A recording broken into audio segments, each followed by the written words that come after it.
ಮಾಜಿ ಮುಖ್ಯಮಂತ್ರಿ ಸದ್ಯದ ಕೇಂದ್ರ ಸಚಿವ ದೇವೇಗೌಡರ ಮಗ ಎಚ್ ಡಿ ಕುಮಾರಸ್ವಾಮಿ ಅವರು ಈಗ ತುಂಬ ಆ್ಯಕ್ಟಿವ್ ಆಗಿದ್ದಾರೆ. ಇದ್ದಕ್ಕಿದ್ದಂಗೆ ಇಷ್ಟೊಂದೆಲ್ಲ ಆ್ಯಕ್ಟಿವ್ ಹೆಂಗಾಗ್ಬಿಟ್ರಪ್ಪ ಅಂತಂದರೆ ಅದಕ್ಕೆ ಉದ್ದೇಶ ಒಂದೇ, 2028ರಲ್ಲಿ ನಡೀತಕ್ಕಂಥ ವಿಧಾನಸಭಾ ಚುನಾವಣೆ. ಹೆಂಗಾದರೂ ಮಾಡಿ 2028ಕ್ಕೆ JDS ಮತ್ತು BJP ಮೈತ್ರಿಕೂಟದ ಸರ್ಕಾರವನ್ನು ಕರ್ನಾಟಕದಲ್ಲಿ ತರಲೇಬೇಕು ಅಂತೇಳಿ ಪಣ ತೊಟ್ಟಂಗಿದೆ ಕುಮಾರಸ್ವಾಮಿ ಅವರು. ಅದಕ್ಕೆ ಉದಾಹರಣೆಗಳನ್ನು ಒಂದೊಂದಾಗಿ ಹೇಳ್ತಾ ಹೋಗ್ತೀವಿ. ಕುಮಾರಸ್ವಾಮಿ ಅವರ JDS ಪಕ್ಷ ಅವರ ನೇತೃತ್ವದಲ್ಲಿ ಬಿಡದಿಯಿಂದ ಪಾದಯಾತ್ರೆ ಹೊರಟಿದ್ದಾರೆ. ಬಿಡದಿಯಿಂದ ಎಲ್ಲಿಗೆ? ಬೆಂಗಳೂರಿನ ಫ್ರೀಡಂ ಪಾರ್ಕ್ ತನಕ 3 ದಿನಗಳ ಪಾದಯಾತ್ರೆ. ಸಾವಿರಾರು ಜನ ರೈತರು ಅಂತ ಹೇಳ್ತಾರೆ, ಹಸಿರು ಶಾಲೆ ಹಾಕೊಂಡಿದ್ದಾರೆ. ಅವರೆಲ್ಲ ಬಿಡದಿಯ ಭಾಗದ 26 ಹಳ್ಳಿ ಎಫೆಕ್ಟ್ ಆಗುತ್ತಲ್ಲ, ಆ ಭಾಗದ ರೈತರು ಅಂತ ಹೇಳ್ತಾ ಇದ್ದಾರೆ. ನಿಜಕ್ಕೂ ಕೂಡ ಆ ಭಾಗದ ರೈತರಿಗೆ ಸಮಸ್ಯೆ ಇದೆ. ಆದರೆ ಅದರ ನಾಯಕತ್ವ ವಹಿಸಬೇಕಾಗಿದ್ದು ಯಾರು? ಕುಮಾರಸ್ವಾಮಿ ಅದಕ್ಕೆ ಸರಿಯಾದ ವ್ಯಕ್ತಿನ? ಈಗಂತ ಒಂದು ಚರ್ಚೆ ಮುನ್ನೆಲೆಗೆ ಬಂದಿದೆ. ಈ ಚರ್ಚೆ ಯಾಕೆ ಮುನ್ನೆಲೆಗೆ ಬಂದಿದೆ ಅಂತಂದರೆ, ಈಗ ಬಿಡದಿಯಲ್ಲಿ ಬೃಹದಾಕಾರವಾಗಿ ಬಿಡತಕ್ಕಂಥ ಈ ಸಮಸ್ಯೆ ಇದೆಯಲ್ಲ, ಈ ಸಮಸ್ಯೆಯ ಮೂಲ ಕುಮಾರಸ್ವಾಮಿ. 2006 ಮತ್ತು 2007ನೇ ಇಸ್ವಿಯಲ್ಲಿ ಒಂದು ಸರ್ಕಾರ ಇತ್ತು. ಆ ಸರ್ಕಾರಕ್ಕೆ ಮುಖ್ಯಮಂತ್ರಿ ಆಗಿದ್ದವರು ಇದೇ ಎಚ್ ಡಿ ಕುಮಾರಸ್ವಾಮಿ. ಆ ಕಾಲದಲ್ಲೇ ಬಿಡದಿ ಟೌನ್ಶಿಪ್ ಅನ್ನುವ ಯೋಜನೆ ಜಾರಿಗೆ ಬಂದಿತ್ತು. ಕುಮಾರಸ್ವಾಮಿ ಅವರು CM ಆಗಿದ್ದಾಗ ಯೋಜನೆ ಮಾಡಿದರೆ ಓಕೆ, ಈಗ DK ಶಿವಕುಮಾರ್ ಅವರು CM ಆಗಿದ್ದಾಗ ಯೋಜನೆ ಮಾಡಿದ್ರೆ ಅದಕ್ಕೆ ಟೀಕೆ. ಈ ಥರದ ವಾತಾವರಣ ಇದ್ದಾಗ ಸಹಜವಾಗಿಯೇ ಕುಮಾರಸ್ವಾಮಿ ಅವ್ರ ಬಗ್ಗೆ ಟೀಕೆಗಳು ಬರುತ್ತೆ, ಅನುಮಾನ ಬರುತ್ತೆ. ಹಂಗಿದ್ದಾಗ ಅಷ್ಟೊಂದು ಸಾವಿರಾರು ಜನ ರೈತರು, ಅಂದರೆ 26 ಹಳ್ಳಿಯ ಜನ ರೈತರುಗಳು ಕುಮಾರಸ್ವಾಮಿ ಅವರನ್ನು ನಂಬೋದಾದರೂ ಹೇಗೆ? ನಾಳೆ ದಿವಸ ಇವರು ಅನ್ಕೊಂಡಂಗೆ 2028ನೇ ಇಸ್ವಿಗೆ ಇವ್ರದೇ ಸರ್ಕಾರ ಬಂತು ಅಂತ ಇಟ್ಕೊಳ್ಳಿ, ಆವಾಗ ಬಿಡದಿಯ ಟೌನ್ಶಿಪ್ ಯೋಜನೆಯನ್ನು ಕೈ ಬಿಡ್ತಾರ. ಯಾವುದೇ ಸರ್ಕಾರ ಬಂದರೂ ಕೂಡ ಈ ಯೋಜನೆಗಳು ಅಭಿವೃದ್ಧಿಗಳು ಅಂತಂದರೆ ತಾಮುಂದು ಅಂತೇಳಿ ಬರ್ತಾರೆ. ಅಂಥದ್ರಲ್ಲಿ ಕುಮಾರಸ್ವಾಮಿ ಅವರು ಕೂಡ ಅದಕ್ಕೇನು ಹೊರತಲ್ಲ. ಹಂಗೆ ನೋಡಿದ್ರೆ ಕುಮಾರಸ್ವಾಮಿ ಅವರು DK ಶಿವಕುಮಾರ್ಗಿಂತ ಒಂದು ಹೆಜ್ಜೆ ಹಠಮಾರಿ. ಹಂಗೆ ನೋಡಿದ್ರೆ ನಾನು ಹೇಳಿದ್ದೇ ಆಗಬೇಕು ಅನ್ನೋ ರೀತಿಯಲ್ಲಿ DK ಶಿವಕುಮಾರ್ ಸ್ವಲ್ಪ ಹುಂಬುಂದ ನಡ್ಕೊಂಡ್ರೆ, ಅದೇ ಕುಮಾರಸ್ವಾಮಿ ಅವರು ತುಂಬ ನಾಜೂಕಾಗಿ ನಡ್ಕೊಂತಾರೆ. ಆದರೆ ತಾನು ಅನ್ಕೊಂಡಿದ್ದನ್ನು ಮಾಡದೆ ಬಿಡ್ತಕ್ಕಂಥ ವ್ಯಕ್ತಿ ಅಂತೂ ಕುಮಾರಸ್ವಾಮಿ ಅಲ್ವೇ ಇಲ್ಲ.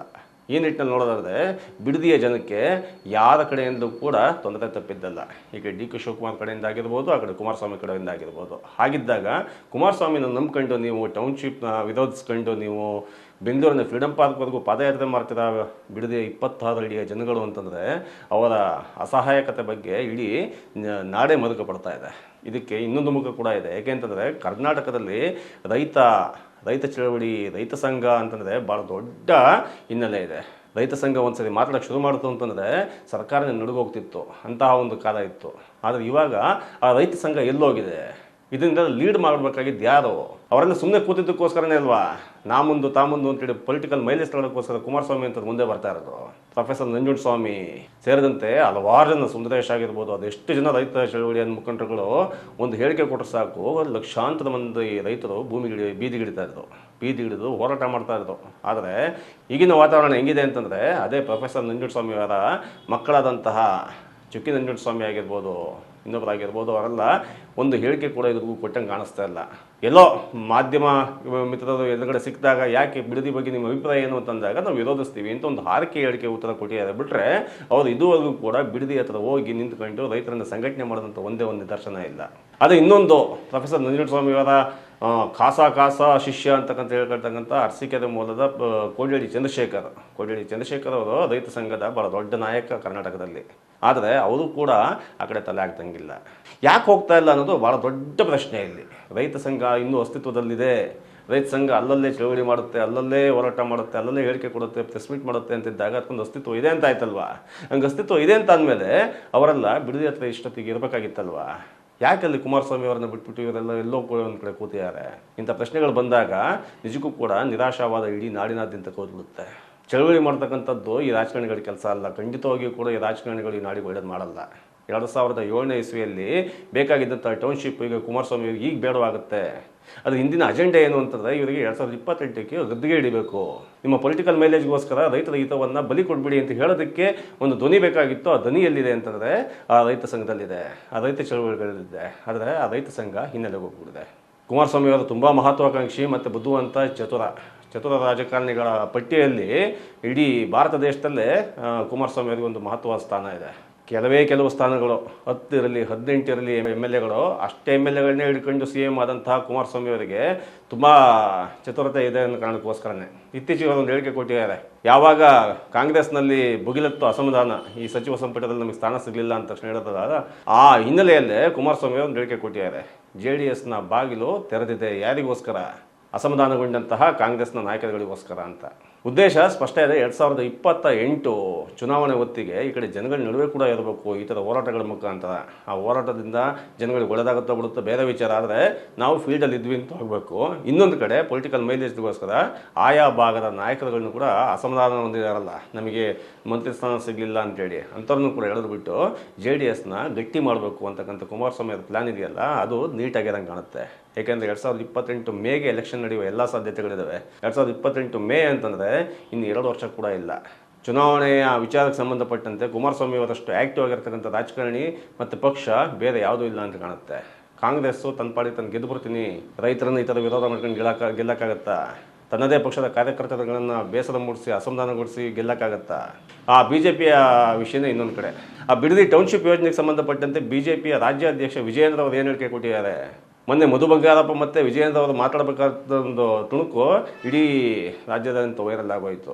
ಮಧು ಬಂಗಾರಪ್ಪನವರು ಎಲ್ಲಿಗೆ ಹೋಯ್ತಿದೆ ನಿಮ್ಮ ಯಾತ್ರೆ ವಿಚಾರ, ಬಿಡದಿ ರೈತರ ವಿಚಾರವಾಗಿ ಅಂತೇಳಿ ವಿಜಯೇಂದ್ರ ಅವ್ರನ್ನ ಕೇಳ್ತಾರೆ. ವಿಜಯೇಂದ್ರ ಅವರು ಇಲ್ಲ, ಅದೆಲ್ಲ ಸುಮ್ಮನೆ ಸಾಂಕೇತಿಕವಾಗಿ ಮಾಡ್ತಾ ಇದ್ದೀವಿ ಅಷ್ಟೇ ಅಂತಾರೆ. ಭಾಳ ದೊಡ್ಡ ವಿರೋಧ ಪಕ್ಷವಾದಂತಹ BJPಯ ರಾಜ್ಯಾಧ್ಯಕ್ಷ ಕೊಡುವಂಥ ಉಡಾಫೆ ಉತ್ತರ ಇದು. ಹಾಗಂತೇಳಿ BJPಯ ರಾಜ್ಯಾಧ್ಯಕ್ಷರಾದಂಥ ವಿಜಯೇಂದ್ರ ತಮ್ಮ ಮೂಲಕ ಇಡೀ ಪಕ್ಷವನ್ನು ತಗೊಂಡೋಗಿ ಬಿಡದಿ ರೈತರ ಪರವಾಗಿ ನಿಂತ್ಕೊಂಡು ಹೋರಾಟ ಮಾಡ್ತಿದ್ರೆ ಸರಿ ಹೋಗ್ತಿತ್ತಾ ಅಂತಂದರೆ ಅದು ಕೂಡ ಸರಿ ಹೋಗ್ತಿರಲಿಲ್ಲ. ಅವ್ರು ಈಗ ಎಲ್ಲಿದ್ದಾರೋ ಅದೇ ಸರಿ, ಅದೇ ಜಾಗದಲ್ಲಿ ಕುಮಾರಸ್ವಾಮಿ ಅವರು ಕೂಡ ಇರಬೇಕಾಗಿತ್ತು. ಹಂಗೆ ರೈತರ ಪರವಾಗಿ ಯಾರು ನಿಲ್ಬಾರ್ದಾಗಿತ್ತ ಅಂತಂದರೆ ನಮ್ಮ ಉತ್ತರ ಒಂದೇ, ರೈತರ ಪರವಾಗಿ ನಿಲ್ಲಬೇಕಾಗಿತ್ತು. ಅದು ಯಾವ ರಾಜಕಾರಣಿ ಪಕ್ಷಗಳು ಅಲ್ಲ. ಅವರ ಅಜೆಂಡಾ ಹಿಡ್ಕೊಂಡು ಅಧಿಕಾರ ಹಿಡಿಯೋದಕ್ಕೋಸ್ಕರ ಬಿಡದಿ ರೈತರಿಗೆ ಬಿಟ್ಟು ಬಿದ್ದಿಲ್ಲ. ಅವ್ರ ಪರವಾಗಿ ನಿಲ್ಲಬೇಕಾಗಿದ್ದು ಯಾರು ಅಂತಂದರೆ ಅವ್ರು ಬೇಸರ ಮಾಡ್ಕೊಂಡ್ರೆ ಪರವಾಗಿಲ್ಲ, ಅದೇ ಪ್ರೊಫೆಸರ್ ನಂಜುಂಡಸ್ವಾಮಿ ಅವರ ಮಕ್ಕಳು, ದರ್ಶನ್ ಪುಟ್ಟಣ್ಣನ ಮಗ, ಅದೇ ಸುಂದರೇಶು, ಅದೇ ರೈತ ಸಂಘದಲ್ಲಿ ಸಾಕಷ್ಟು ಕೆಲಸ ಮಾಡಿರಲ್ಲ. ಆರ್ ವೆಂಕಟೇಶ್ ಮೂರ್ತಿ ಆಗಿರ್ಬೋದು, ಮಂಜುನಾಥ್ ದತ್ತ ಆಗಿರ್ಬೋದು, ಸಾಕಷ್ಟು ಜನ ಕೆಲಸ ಮಾಡಿದ್ರೆ ಇವರೆಲ್ಲ ಇವತ್ತು ಬಿಡದಿಲಿ ಇರಬೇಕಾಗಿತ್ತು, ಬಿಡದಿ ರೈತರ ಪರವಾಗಿ ಮಾತಾಡಬೇಕಾಗಿತ್ತು. ಆದರೆ ಈ ರೈತ ಸಂಘದ ಇನ್ಯಾಕ್ಟಿವ್ನೆಸ್ ಇದೆಯಲ್ಲ, ಅವರ ಪಾಳೆಗಾರಿಕೆ ಮನಸ್ಥಿತಿಯಿಂದಾಗ ಅವರೇ ನಾಶ ಮಾಡ್ಕೊಂಡ್ರಲ್ಲ, ಅದರ ಫಲವಾಗಿಯೇ ಇವತ್ತು ಬಿಡದಿಯ 26 ಹಳ್ಳಿಯ ರೈತರುಗಳು ಇವತ್ತು ಬೀದಿ ಪಾಲಾಗಂಥ ಪರಿಸ್ಥಿತಿ ಬಂದಿದೆ.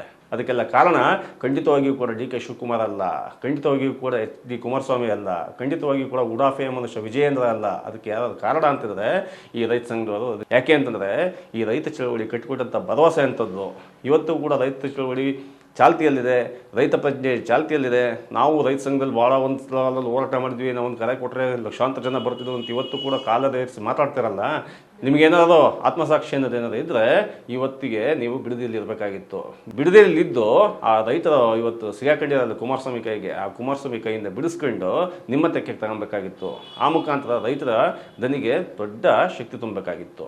ನಿಜಕ್ಕೂ ಕೂಡ ಬಿಡದಿ ಭಾಗದ ಸಾವಿರಾರು ಎಕರೆ ತೆಂಗಿನ ಫಸಲನ್ನು, ಮಾವಿನ ಫಸಲನ್ನು ನೋಡ್ತಾ ಇದ್ದರೆ ಹೊಟ್ಟೆ ಉರಿ ಬರುತ್ತೆ. ಅಂಥ ಸಮೃದ್ಧವಾದ ಜಾಗವನ್ನು ತಗೊಂಡೋಗಿ ನೀವು AI ಹಬ್ ಮಾಡ್ತೀವಿ, ದೊಡ್ಡ ಟೌನ್ಶಿಪ್ ಮಾಡ್ತೀವಿ, ಇಡೀ ಜಗತ್ತೇ ಬೆಂಗಳೂರು ಕಡೆ ತಿರುಗಿ ನೋಡೋಂಗೆ ಮಾಡ್ತೀವಿ ಅಂತ ಮಾತಾಡ್ತಿರಲ್ಲ, ನಿಜಕ್ಕೂ ಕೂಡ ಬೇಸರ ಆಗುತ್ತೆ.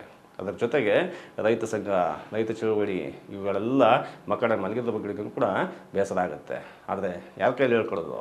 ಈ ನಾಡಿನ ರೈತರ ಹಣೆ ಬರನೇ ಸರಿ ಇಲ್ಲ. ರೈತರ ಪರವಾಗಿ ಮಾತಾಡ್ತಕ್ಕಂಥ ಒಬ್ಬ ವ್ಯಕ್ತಿ ಕೂಡ ಈ ನಾಡಲ್ಲಿ ಇಲ್ಲ ಅನ್ನೋದೇ ದುರಂತ. ಆ ದುರಂತಕ್ಕೆ ಉತ್ತರವನ್ನು ಇದೇ ರೈತರು 2028 ಚುನಾವಣೆಯಲ್ಲಿ ಕೊಡ್ತಾರಾ?